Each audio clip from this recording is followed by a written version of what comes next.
What if everything you thought you knew about Meghan Markle was part of a master plan? No, not just a dream of becoming famous. Not the typical starlet story of auditions and rejections. We're talking about a step-by-step, deliberately engineered ascent, crafted with the precision of a PR agency and the cold logic of a corporate strategist. And the most unsettling part? The man who once knew her best, who lived beside her through the before times, has finally come forward. And he says, "We missed every red flag." Before we continue, please hit the like button, subscribe to the channel, and turn on the notification bell for updates. Trevor Engelson, the ex-husband, the Hollywood insider, the man who watched his wife transform from a struggling actress to a global brand. Silently, painfully, until now. He tried to stay quiet. For years. But not anymore. So why now? Why speak?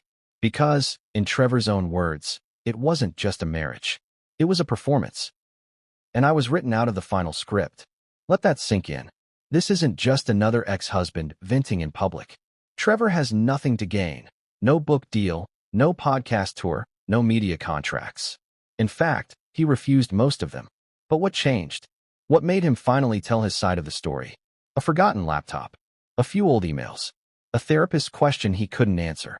And a phone call that dredged up everything he'd buried for almost a decade. What we're about to unravel isn't just tabloid gossip. It's a blueprint. A blueprint Meghan Markle allegedly followed long before Prince Harry ever entered the picture. A strategy that involved emotional detachment, selective erasure, and a relentless pursuit of brand clarity. Trevor didn't just watch it unfold. He was one of its first casualties. Let's rewind for a moment.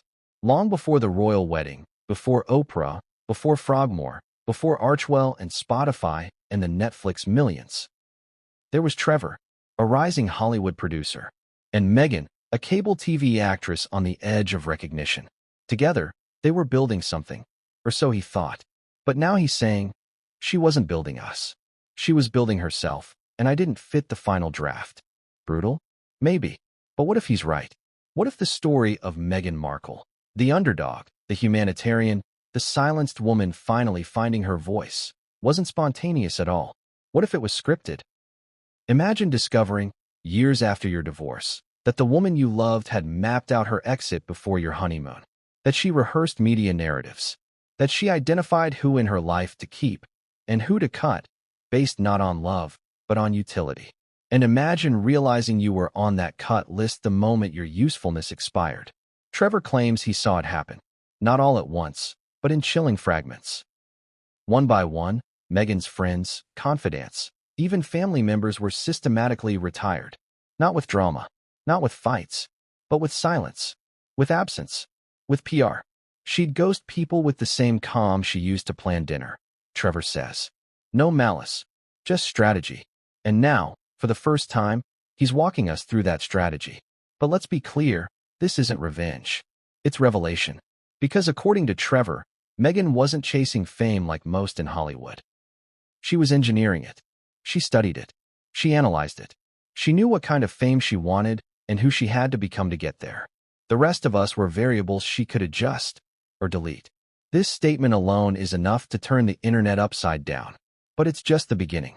Over the next hour, we'll break down Trevor's account in full detail.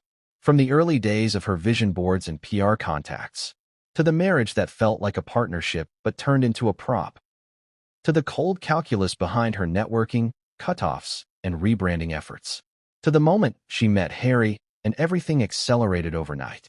We'll explore shocking artifacts Trevor kept silent about until now, email drafts, vision documents, and allegedly even audio files rehearsing media responses. We'll hear from mutual friends who now admit they were scrubbed out of her life once their stories no longer aligned with hers. And we'll uncover how that now infamous suits to Sussex transformation wasn't fate. It was preparation. Are we ready for that? Because let's be honest, there's something haunting about realizing someone could craft such a flawless narrative and do it while smiling. But here's the real question. How many people got hurt along the way? And why does Trevor's story matter now, years after the wedding, the exit, and the headlines? Because silence has a shelf life. And because, as Trevor puts it, I stayed quiet because I thought it was noble. But watching the same pattern repeat, watching others fall into the charm, then be discarded. I realized silence isn't noble. It's complicit. So what changed? What finally broke his silence? A single folder. A digital time capsule buried deep in an old laptop Meghan once left behind. Its title? Future Narratives. Inside, outlines, pitches, vision statements, and rebranding maps, some allegedly dated as far back as 2011. One chilling entry read, "Maintain moral clarity. Curate core allies. Eliminate noise." Another simply said, "You can't become iconic with clutter. People are clutter." Trevor says that's when he knew. This wasn't just about him, or even about Meghan. It was about all of us who bought into a fairy tale that may have been written long before the prince arrived. So as we begin this expose, remember, this isn't about tearing someone down. It's about lifting the curtain, asking harder questions. What does ambition look like behind closed doors? Where is the line between self-branding and self-erasure? And when someone tells you who they are, do you believe them? Or do you wait until someone else, years later, says, "I tried to warn you all"? But what Trevor found next, no one was prepared for it. What kind of person writes out their future, like a screenplay? More importantly, what kind of person actually follows it to the letter?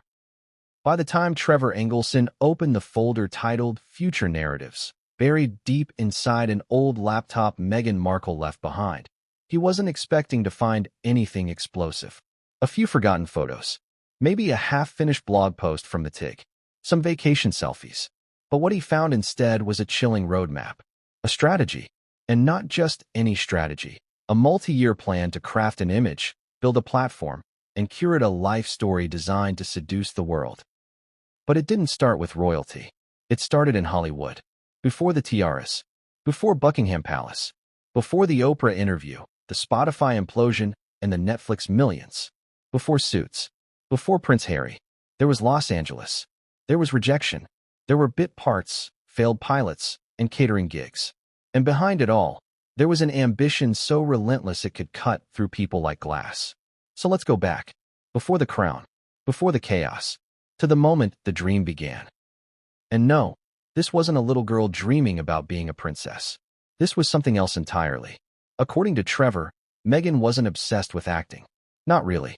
She was obsessed with what acting could get her. The visibility, the press, the platform. She was never starstruck, he recalls. Even when we met celebrities at industry parties, nothing. It wasn't awe. It was calculation. Trevor first met Meghan in 2004 at a bar in West Hollywood. She was bartending. He was already producing small films and scouting talent. Their connection was instant, charming, magnetic, chemistry for days. But even then, he says, there was something about her that felt rehearsed. She knew what to say, how to listen, how to mirror people's energy back to them. It made her addictive to be around, but there was always a part of her that was watching herself as she performed, like she was playing a role she wrote herself. That was Meghan before Suits, before fame. A woman already auditioning, not just for casting directors, but for the life she envisioned. And her friends? They remember it too. One former college roommate, who asked to remain anonymous, told Trevor years later, Meg was always charming, but it was like she had a blueprint. Every guy she dated, every connection she made, it was part of something bigger. I just didn't realize how big. Another friend recalled a strange moment at Northwestern. Meghan once pulled out a scrapbook. Not of memories, but of goals. Magazine clippings. Interview quotes. Photos of Angelina Jolie on humanitarian trips. A tabloid photo of Kate Middleton stepping out of a black car. And on the top, in neat block letters, "The life I deserve." Let that sit for a second. It wasn't just a vision board. It was a war map. What makes this story even more disorienting is how convincing she was. People loved Meghan. She was funny, kind, generous with her time, at least in the beginning. But according to Trevor, there was always a timeline ticking in the background. She used to say, "I'm not here to be someone's side character." And I thought she meant in films. But later I realized she meant in life. When Meghan booked her first pilot, Trevor says, he was ecstatic. She was glowing. But there was something else, an intensity that surprised even him. She said, "This is my first real step out of the fog." I asked what fog. She just smiled and said, "The noise. The nobodies. The distractions." That word, distractions, stuck with him. Because later, as she rose higher, Trevor says he watched her shed people like old skin. Friends, mentors, even close confidants. All gone. No drama. No fights. Just silence. But back in those early years, before the ghosting, there were flashes of who Meghan used to be: goofy, driven, magnetic. Trevor swears there were moments of real love, of connection. But I look back now, and I wonder, was I part of the story she was building? Or was I a stepping stone she was planning to leave behind the whole time? That question haunts this chapter, because it wasn't just Trevor asking it. In 2007, when Meghan finally landed her recurring role on Deal or No Deal, a game show, not exactly Shakespeare, Trevor says she treated it like a presidential campaign. She'd rehearse her walk, her smile. She had a folder of press-ready quotes about the job, even though she hated it. And she did hate it. She once called it a humiliating, vapid gig, Trevor recalls. But she also knew the photographers would be watching, that those glossy set photos might lead to better things. She told me, "You have to make the machine work for you." And that stuck with me. She never thought of acting as art. It was always leverage. By 2011, she booked Suits. And that's when the script kicked into overdrive. Suddenly, she was in Toronto. Different circle, new wardrobe, new diet, new voice, even. She used to curse like a sailor. Then, almost overnight, she sounded like a lifestyle blogger. She launched the TIG, started attending charity galas, took yoga photos in carefully lit apartments, posed with books she hadn't read yet, interviewed influencers, and, most notably, began embedding herself into the world of humanitarian branding, long before she became an actual humanitarian. Trevor remembers a particular night that year. They were out with friends, and someone joked about Meghan ending up on the cover of People magazine. She smiled and said, "Give me 3 years." I thought she was kidding. Now I'm not so sure. But here's where things get uncomfortable. Because while Meghan's career was skyrocketing, Trevor's wasn't. He was still producing, but not at the level she was now aiming for. And according to him, that's when the shift happened. She stopped asking for my advice. Started making plans I wasn't part of. I felt like a placeholder. Their dynamic changed. From partners to brand and handler. She had a 5-year plan. I just didn't realize I wasn't in it. In 2013, they married. Low-key. Jamaica. Friends. Drinks. Laughter. But Trevor says he felt a coldness even then. Like the wedding was part of an obligation, not a celebration. She was lovely. Radiant. But behind her eyes, it felt like she was elsewhere. Like she had already outgrown the moment. A few months later, Meghan asked for a separation. No fight. No cheating. Just a single sentence in an email. "I need space to grow. This isn't working for me anymore." Trevor was blindsided. Friends thought it was a rough patch. But it was permanent. And Meghan? She never looked back. Not a call. Not a message. Not a word. And now, years later, he says he sees it for what it was. She was curating her next chapter. And I didn't fit the aesthetic. Maybe that's the most painful part. Not the end, but the realization that you were never meant to make it to the final act. So why is this chapter so important? Because it's not about bitterness, or revenge, or even blame. It's about seeing the blueprint, recognizing the pattern, understanding that long before Harry, long before Frogmore and royal titles, there was a woman meticulously drafting the myth she would one day become. And the people closest to her, they weren't characters in her story. They were edits waiting to happen. But Trevor says the scariest part wasn't the ghosting, or the divorce, or even the lies. It was what he found in that old laptop. A single folder.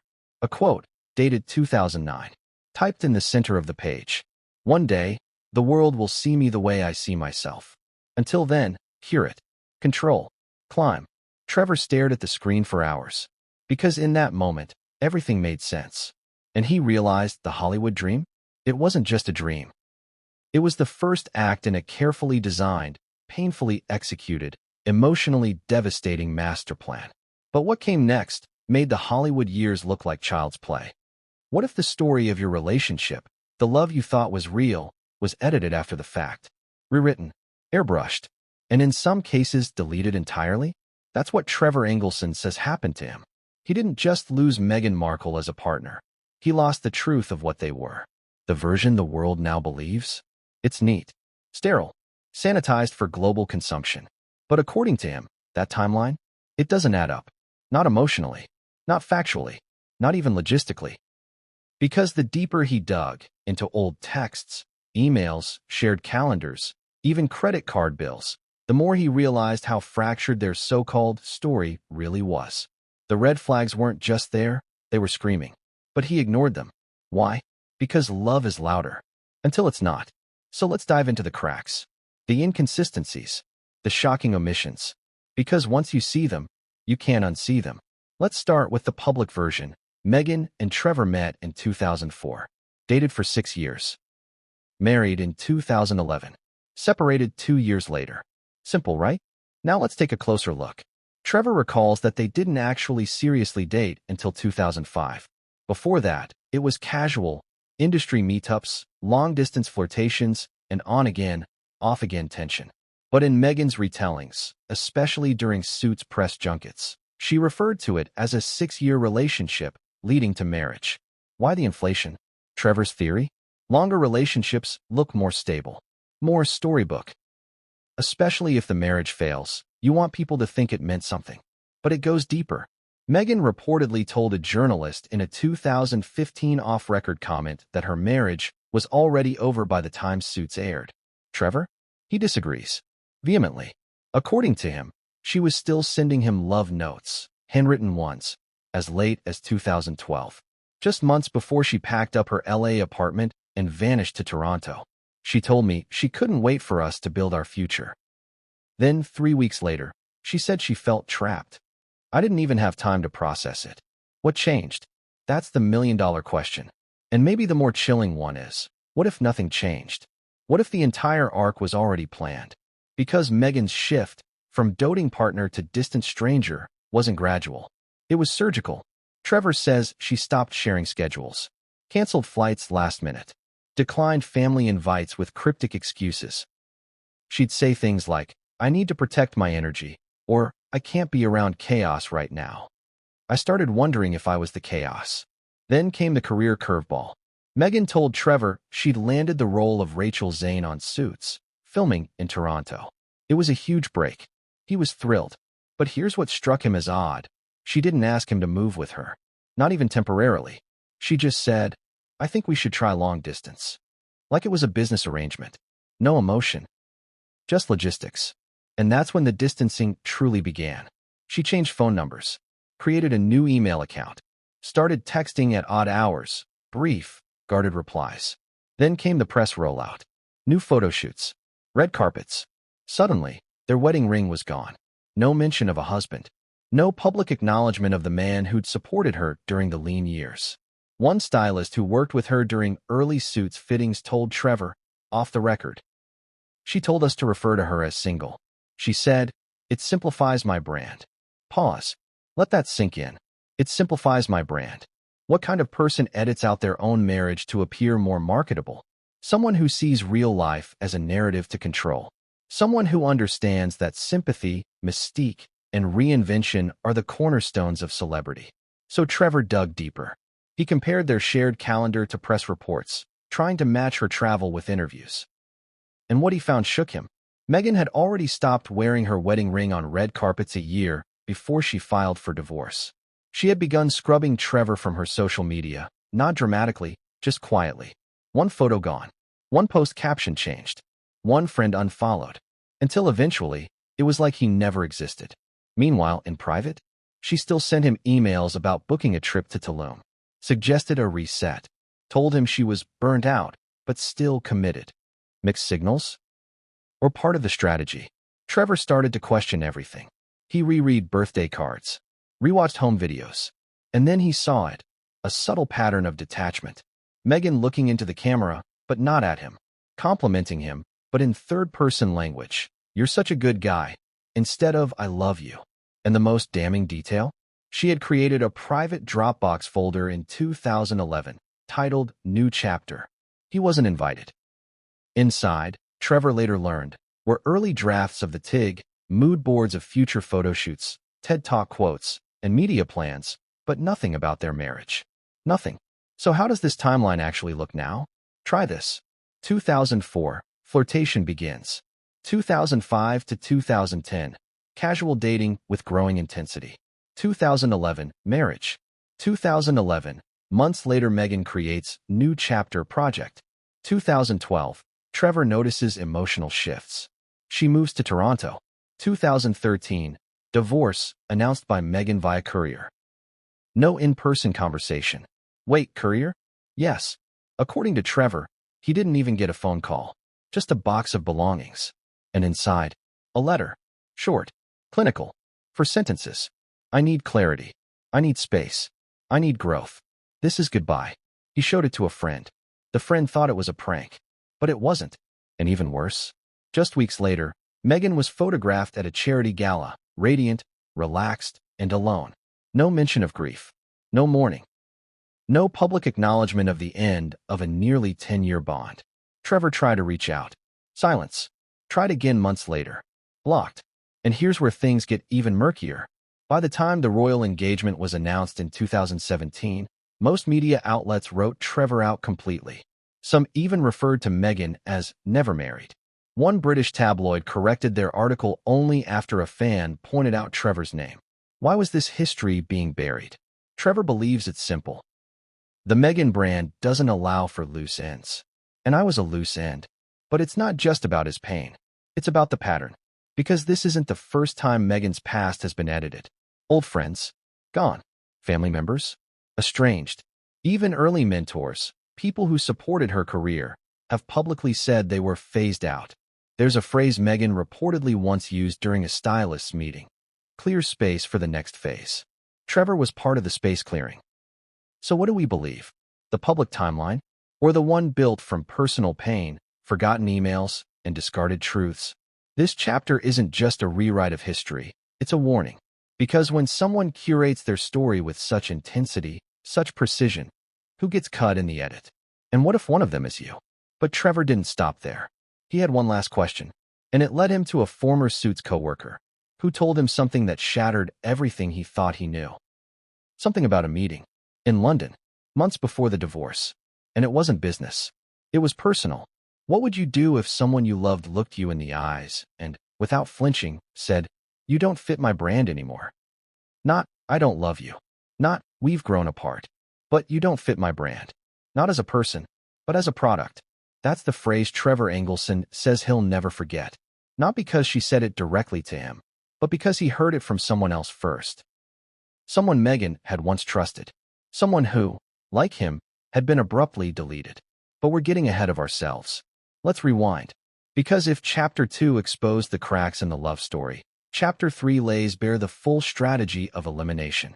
And that's not an exaggeration. According to Trevor, Meghan didn't just walk away from relationships. She curated who stayed and who got cut based on whether they enhanced her brand story. That includes friends, colleagues, advisors, family, and yes, him. She treated people like set pieces. One former close friend told Trevor, "If you didn't match the aesthetic, if your energy was messy, if your reputation wasn't on brand, you were gone." And it happened overnight. Trevor called it the vanishing act. One day, someone would be her confidant. The next, no replies, no calls, no explanation, just silence. But the question is, why? Why would someone discard lifelong relationships just for optics? Because Meghan wasn't just building a life. She was building a brand. Let's unpack that. In Hollywood, image is everything. That's not new. But Meghan took it a step further. She didn't wait for tabloids to define her.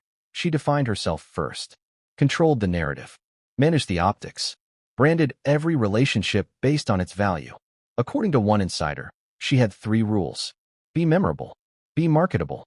Be manageable. If a person didn't check all 3 boxes, they were excess baggage. That term came from an old email Trevor found in her new chapter folder, an email between Meghan and a then unidentified PR assistant. They were discussing who to invite to a branded event in 2013. Next to 3 names, she wrote in red, "No. Past drama. Excess baggage. Don't invite." One of those names? A bridesmaid from her wedding. Another? A cousin who once lived with her. And the third? A former acting coach who helped her land her first role. Gone. But it wasn't just a harsh guest list. It was a pattern, a system, Trevor remembers one moment that broke him. They were having dinner at a small Italian place in Studio City. He brought up a friend of Meghan's from her early theater days, a woman named Jessie. They hadn't seen her in a while. Trevor thought maybe they'd lost touch. But Meghan just shrugged. She's too loud, too chaotic, doesn't fit anymore. Trevor laughed, thinking it was a joke. It wasn't. She literally said that, Trevor recalls. Like Jessie was an outdated accessory. And that's when the realization hit. This wasn't about who Meghan liked. It was about who looked good next to her. That's not to say she never cared. Of course she did. At times, deeply. But according to Trevor, once a person disrupted the aesthetic, or worse, challenged her narrative, they were no longer welcome. It's brutal, but it's real. Trevor says he started seeing it more and more. The culling, the pruning, the resetting of her circle every 6 to 12 months. She'd say she needed to refocus her energy, that she was protecting her peace. But behind the wellness slogans, it was just strategy. I wasn't her husband anymore, Trevor says. I was an anchor, and she wanted to fly. Let's pause for a moment. Because this isn't just about Meghan. It's about a cultural moment. The way we've all started branding ourselves. Curating our online lives. Cutting out toxic people, not always because they're toxic, but because they no longer fit the Instagram grid. But Meghan? She took that idea global. And Trevor? He was collateral damage. But he wasn't alone. As the Netflix documentary loomed in 2022, Trevor says he received a strange call. It was from an old contact, someone who had worked in Meghan's orbit during the suit's years. She had a warning. You're going to be erased. Entirely. Your name, your story, it's being cut. Trevor didn't believe it. Until he watched it. Not a single mention. Not a photo. Not a single nod to the man who shared 7 years of her life, helped pay her rent, read her scripts, held her through career rejections. Gone. As if he'd never existed. That night, Trevor says he sat in the dark and scrolled through old voicemails, looking for proof he had mattered. That what they had was real. He says he found one from 2010. Meghan's voice, soft, warm. You're the only person who really sees me. Don't ever let go. And now, 12 years later, she wouldn't even say his name. That's when he cracked. Not with rage, but with grief. Because when someone erases you from their story, it doesn't just hurt. It makes you question your own memory. Were we happy? Was it real? Was I just a character in her script? That's the trauma of being branded as irrelevant. But here's where the chapter takes a turn. Trevor wasn't the only one who noticed. As Meghan's star rose, others began to speak up. Quietly, carefully. A former friend from Northwestern said she was ghosted after asking about the royal courtship. She didn't like that I was curious. I wasn't being disrespectful. I just asked if she was happy. The next day, I was blocked. A photographer who worked with Meghan in 2014 claims he was paid to blur out certain people in post-editing from group shots. A stylist says Meghan once demanded a dress be altered. Not because it didn't fit, but because the designer had criticized her online. This wasn't about truth, she said. It was about message control. So what does it all mean? It means the brand was always first. Before love. Before friends. Before family. Before Trevor. She once told me she was building a life worth documenting, he recalls. I didn't realize that meant cutting out everyone who'd seen the rough draft. Let that hit. Because it speaks to something bigger. What happens when we turn our lives into brands? When we manage our stories like publicists instead of living them? And when someone tells you, in actions if not words, you don't fit the image I'm selling. How do you move forward? Trevor says it took him years. But he did. And he was ready to let go. Until one day, a friend forwarded him a link. It was a podcast clip. A Meghan interview. She was talking about reclaiming her voice. She said, there were people in my past who only saw me as I was, not as I'm becoming. I had to leave them behind. Trevor listened. Heart racing. Because that line, that phrasing, it was his. He had written it in a birthday card to her in 2010, and she had used it, reversed it, to justify erasing him. That's when he decided silence wasn't noble. It was branding. And what he did next, that would change everything. Because buried in an old email account, long thought deactivated, was a draft. An unsent message. From Meghan. Subject line, the next phase. And its contents? They weren't meant to be read. Especially not by him. What if your entire life was a launch campaign? Not just your job. Not your public profile. Your entire identity. Every relationship, every outfit, every word, every photo, carefully crafted, tweaked, edited, and focus grouped before it ever touched daylight. This is the chapter where it all begins to make sense, where the pieces snap together, where the contradictions get exposed, not as accidents, but as strategy. Because what Trevor Engelson discovered wasn't a diary. It was a blueprint. A blueprint for reinvention. And the scariest part? It worked. Let's go back to that unsent message from Chapter 3. The one Meghan never intended Trevor to read. The one titled The Next Phase. Trevor found it in an old email account she'd once logged into on his laptop. The draft was saved, but never sent. Its tone? Cold. Surgical. Almost corporate. She wrote, "I've been reflecting on what comes next. What I want. Who I want to be. And how I want to be seen. This isn't about abandoning anyone. It's about alignment. My brand is shifting. My story is evolving. I can't afford chaos, contradiction, or clutter. I need focus. I need clarity. I need to simplify." Trevor stared at that line. I can't afford contradiction. It stuck with him, because that's how she viewed people. Past events, emotions, as contradictions to be cut. And in that moment, everything clicked. The sudden silences.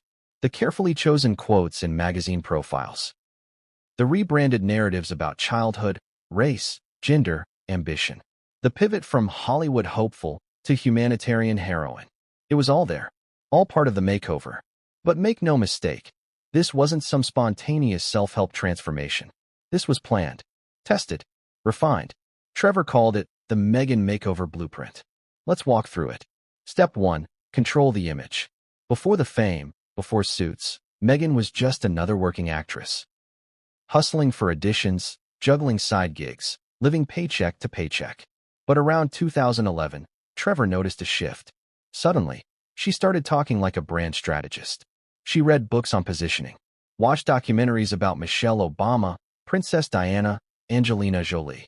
She began writing down words like elegance, resilience, global, modern, empathy. Not in a journal, in a media deck. She created a Google Doc labeled version 2.0, public-facing. It included sample bios, future interview themes, even target magazines she wanted to appear in. Vanity Fair, LUK, People, Time. One entry simply read, 2020 Vision, Vogue cover, charitable initiative, global recognition as a woman of substance. At the time, Trevor says he thought it was aspirational. A little over the top, maybe, but harmless. Now, he sees it differently. She wasn't journaling dreams. She was plotting steps. Every sentence was a milestone she intended to hit. And she did. Step 2. Reframe the past. One of the most powerful tools in the Meghan brand arsenal was the rewriting of her own backstory. Trevor remembers how she used to talk openly about childhood struggles, but also about privilege. About going to private school. About how her dad, Tom Markle, paid for acting lessons and headshots. About the set visits on Married, with Children. About growing up between worlds. But later, those details shifted. Suddenly, it was a story of hardship. Of navigating racism at school. Of working multiple jobs to support herself. Of scraping by. Now, to be clear, both stories could hold truth. Reality is complex. But Trevor noticed something chilling. The changes weren't emotional. They were calculated. She told me once, people connect with adversity. No one wants to hear how easy it was. It wasn't a confession. It was a branding insight. And it worked. By 2018, her origin story had become mythic. A biracial American actress who defied the odds to marry a British prince. Feminist. Fighter. Survivor. It was a powerful narrative. But Trevor had receipts. And he says, when the past becomes a product, the truth becomes optional. Step 3. Curate the aesthetic. Around the time Meghan launched the TIG, she became obsessed with optics. Her wardrobe changed. Her vocabulary changed. Even her diet changed.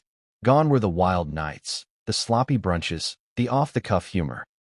In came green juices, yoga studios, curated book stacks, linen jumpsuits, filtered lighting. She hired a stylist, a PR coach, a posing consultant. Yes, a posing consultant.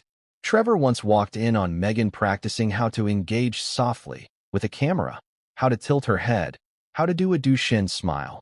how to project vulnerability without looking weak. She said to me, "There's a difference between being photogenic and being iconic. I want the second one." And then came the Instagram overhaul. Trevor watched as she deleted hundreds of old posts, inside jokes, party photos, anything chaotic. In their place, artful travel pics, sun-dappled window shots, inspirational quotes in serif font, handwritten notes with calligraphy pens. It was serene, empowering, on brand, but it wasn't real. Not fully. Trevor once joked that her online life looked like a lavender-scented cult. She didn't laugh. Instead, she said, "The internet doesn't want honesty. It wants aspirational truth." What does that even mean? It means truth filtered through a lens of desirability. It means, this is who I want to be, and this is who you should believe I am. Step 4. Align with power. As Suits gained traction, Meghan began to reach. Not just for roles, for alliances. She networked with socialites, diplomats' wives, UN consultants. Started showing up at panels on gender equality. Volunteered for tightly photographed charity events. She told Trevor, "I want to be a woman who matters. Not just one who looks good on a screen." Noble? Maybe. Strategic? Absolutely. By 2015, she was aligning herself with causes that matched the brand: women's empowerment, global education, racial justice. And then came the dinners. The quiet, invite-only events in London and New York. The ones Trevor wasn't invited to. She told him, "It's not your crowd." He asked what that meant. She smiled and said, "You'd understand if you saw the guest list." Translation? Power was proximity.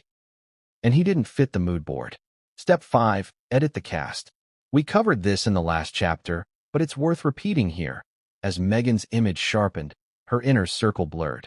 Trevor was one of many who disappeared from the narrative. Old best friends? Replaced. Family members? Rebranded as problematic. Former collaborators? Downgraded to footnotes, or erased entirely. One stylist said she heard Meghan use the phrase, "If they can't enhance the story, don't include them." It's brutal, but also effective, because Meghan's ascent wasn't just about adding things. It was about subtracting, clearing the clutter, streamlining the narrative, polishing the product. By the time she met Prince Harry, she wasn't an actress anymore. She was a movement, a carefully crafted, exquisitely packaged, globally appealing brand of virtue. And for Trevor, that's when it hurt most. Because he realized she didn't outgrow him. She designed her life without him in it. And now, years later, watching her walk red carpets in humanitarian couture, giving speeches about authenticity, he can't help but wonder, who is she speaking to? The world? Or the version of herself she created in that old Google Doc? Because buried in that file, at the very bottom of the blueprint, was one final line. A mission statement. In bold, underlined font. "I will not be a supporting character in anyone else's story. I will author my own myth." And that myth? It's working.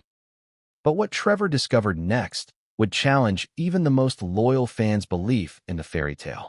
Because the makeover wasn't just personal, it was scripted. What if your love story was storyboarded before you even met the person?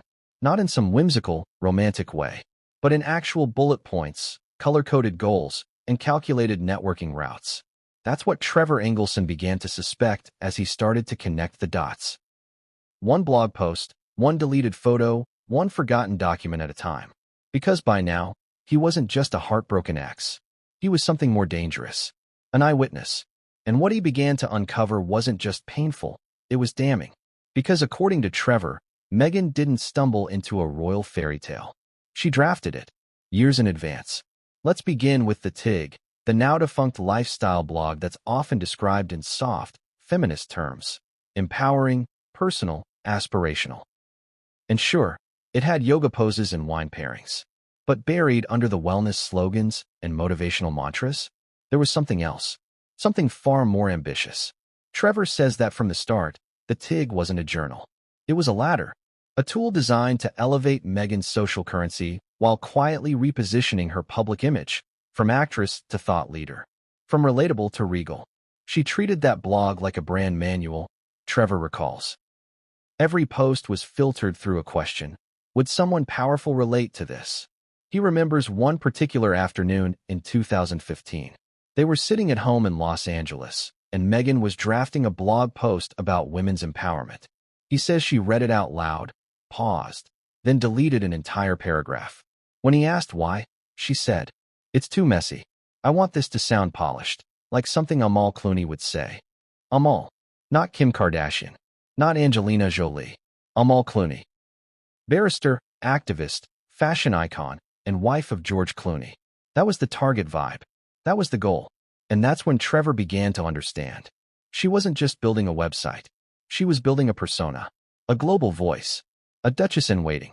And while her fans saw the TIG as a space for self-expression, Trevor claims it was closer to a strategic rebrand, a way to distance herself from deal or no-deal briefcases and late-night cable roles, and reintroduce herself as a modern, conscious woman of purpose.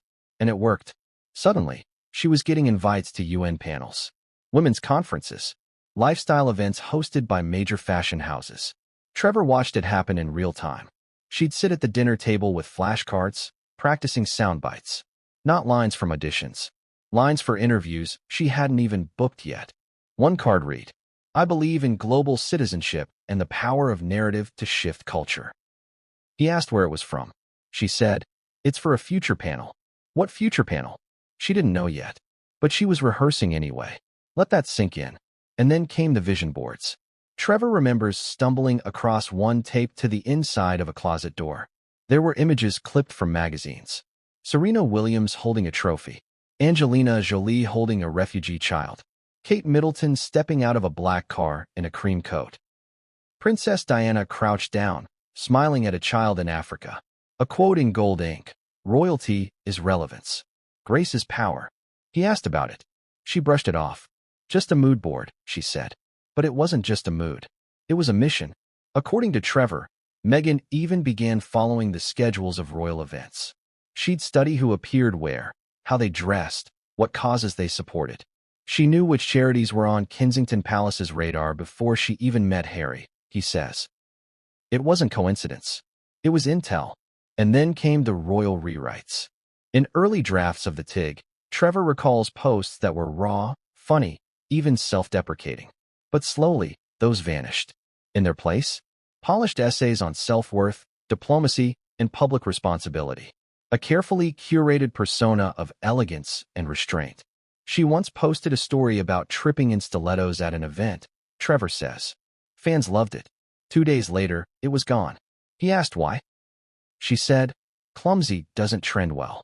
Clumsy doesn't trend well." Let that phrase settle in. Because that's not how real people talk. That's how brands talk. And by 2016, Meghan Markle wasn't a woman anymore. She was a movement. A fairy tale waiting for a prince. And then he arrived. Prince Harry. Trevor still can't say his name without a pause. Because that's when everything they'd built, everything he thought was real, was instantly replaced. The second Harry entered the picture, Trevor says, it was like Meghan pressed reset on her life. She erased old contacts, privatized social media, stopped answering emails from friends who didn't match the energy. And here's the kicker. Trevor believes the groundwork for meeting Harry had been long underway. He doesn't mean stalking or scheming. He means positioning. Meghan had already joined circles that overlapped with the royal orbit, Soho House, British designers, European philanthropists, ambassadors' wives. She knew where to be, who to speak to, what to say. She didn't throw a dart and hit a prince. She mapped it.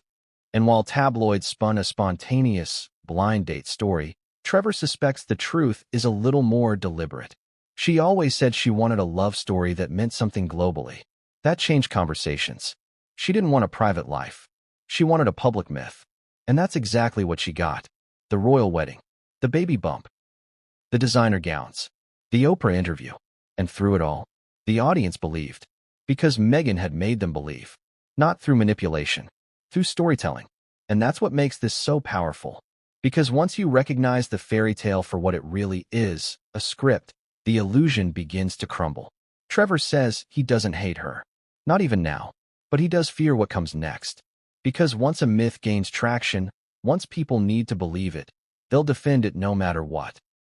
Even if the origin story is a fabrication. Even if the magic was manufactured. Even if the people left behind are bleeding from the cuts. Trevor was one of the first. But he wasn't the last. And what came next would prove that the fairy tale wasn't just scripted. It was protected, at all costs.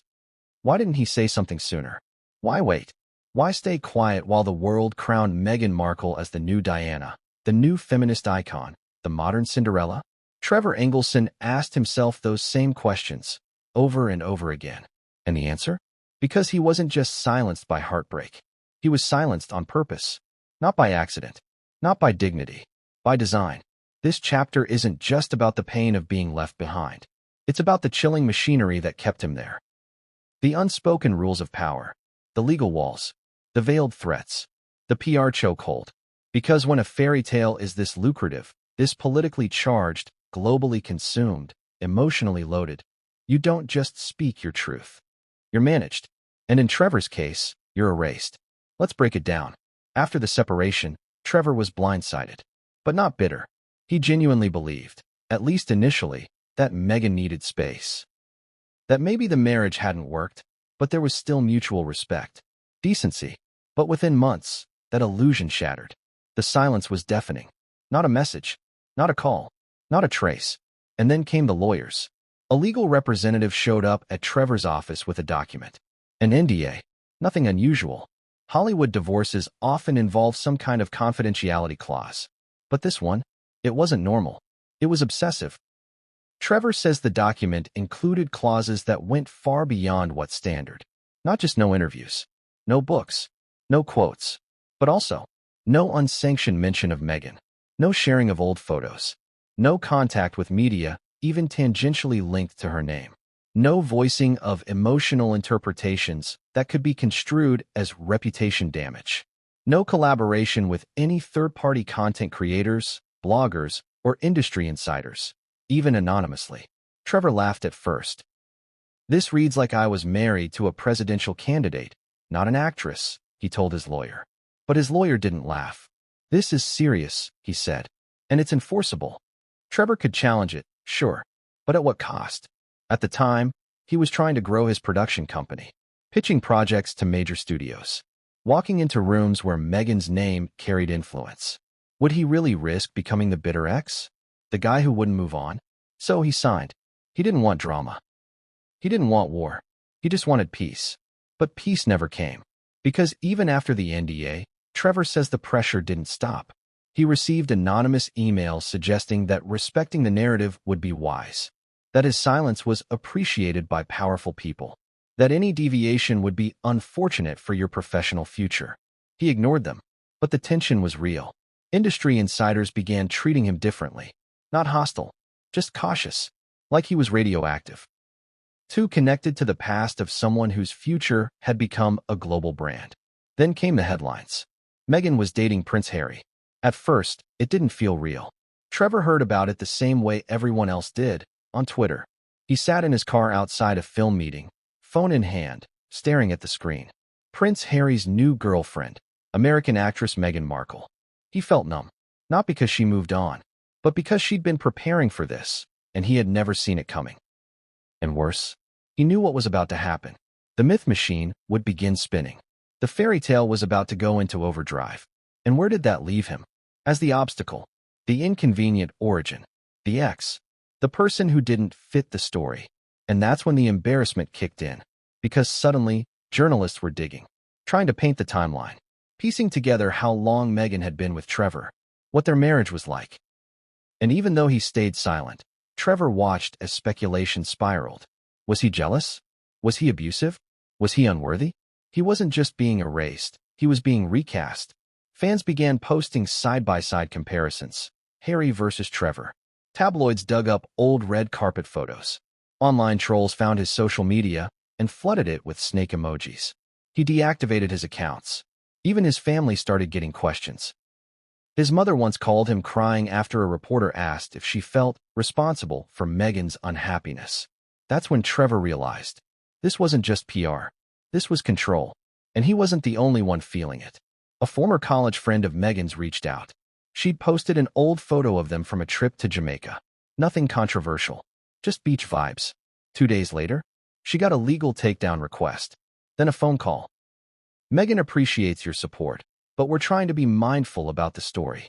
The story, not the truth, not the memory. The story. Trevor kept his mouth shut. For years. Not because he was afraid of Meghan, but because he was afraid of the machine. The royal PR machine. The Hollywood pipeline. The Netflix deals. The Spotify contracts. The charities. The glossy magazine covers. If he spoke, even gently, he risked becoming a symbol. The bitter ex. The forgotten husband. The problematic footnote. And in this era, perception is everything. He watched Oprah nod sympathetically as Meghan said she wasn't protected. He watched the Netflix doc show Harry holding her as tears rolled down her cheeks. He watched as millions embraced her as the face of survival, authenticity, resilience. And every time he saw his own past twisted or ignored, he'd whisper to himself, "You weren't the villain. You were just the wrong chapter."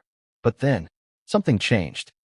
One night in early 2025, Trevor got a call. Not from a reporter, not from a gossip columnist, but from a former staff member. Someone who had worked inside Meghan's team during the Netflix rollout. They were vague at first, careful, but then they dropped the bombshell. There's a new series being developed. It rewrites your marriage completely. You're being framed as emotionally unstable. Trevor froze. "I haven't spoken publicly. I haven't done anything," he replied. "I know," the caller said. "That's why it's working."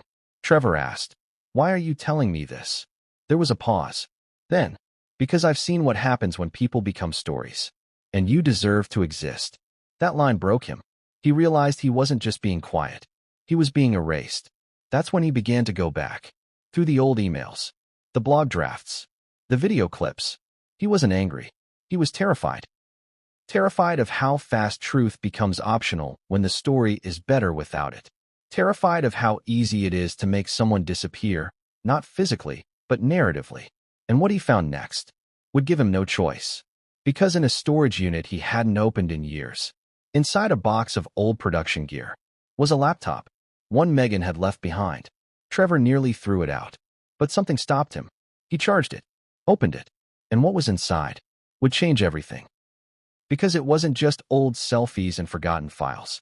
It was a time capsule, a diary, a confessional, a digital roadmap of everything to come. And at the center of it all, a single folder, labeled Target 2022. It was covered in dust, tucked behind an old lighting rig, almost tossed into a donation bin. An ordinary laptop, gray, scuffed, forgotten. And yet, the moment Trevor Engelson powered it on, he felt it. A pulse. A weight. Like he was waking something that was never meant to be found again. He didn't expect much. Maybe a few files from Meghan's acting days. Scripts. Headshots. Blog drafts. Maybe some random selfies, a yoga plan, or abandoned emails. But what he found instead was a skeleton archive, a graveyard of deleted intentions, and a bomb waiting to go off. Because buried inside that laptop was the most damning discovery yet. Not scandalous photos, not private videos, but plans, scripts, blueprints, rehearsals. This wasn't a diary. This was evidence. Let's start with the folder. It wasn't hidden, not encrypted, just casually named. Target 2022. At first, Trevor didn't understand. 2022 had already come and gone. Meghan and Harry's Netflix series had aired. The Spotify deal had unraveled. Archetypes had debuted and flamed out. Public sympathy had fractured. The world had watched it all unfold. So why name a folder after it? He opened it. Inside were subfolders, narratives, press angles, speech drafts, voice notes, empathy tones, obstacles. Trevor froze. This wasn't media coverage of 2022. This was media preparation. Content created months, even years, before the events they were meant to support. Let that settle in. Because that means the storylines, the betrayals, the heartbreak, the tears, may not have been reactions to life. They may have been constructs. Let's walk through it. 1. Narratives folder. Inside this folder were multiple documents, all dated between late 2019 and early 2021. Each file was labeled with a theme. Silenced by the institution. Motherhood as a cage. Global humanitarian rebirth. Toxic tabloids. The Forgotten Princess arc. Each doc followed the same format. Objective. Supporting anecdotes. Suggested visuals. Key emotional beats. Sympathy score yes. Literally a number between 1 to 10. Audience: global versus UK versus US. Trevor was stunned. These weren't just ideas. They were strategic narratives, complete with talking points and sample interview excerpts.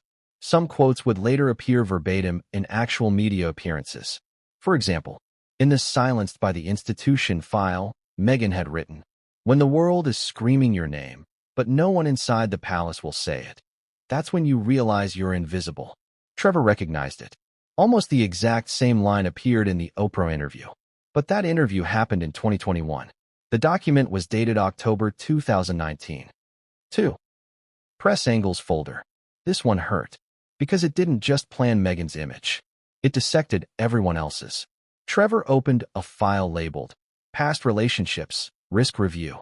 His name was at the top. Underneath, Trevor Engelson, neutral to negative potential.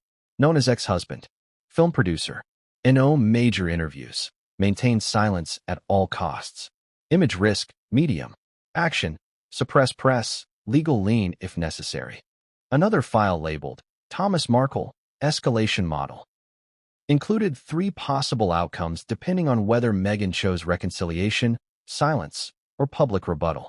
Each scenario had benefits and risks mapped out in bullet points. This wasn't family. This was PR warfare. And yet, it was methodical, dispassionate, clinical. Trevor realized Meghan hadn't just rebranded herself. She had gamified her relationships. 3. Speech drafts and voice notes.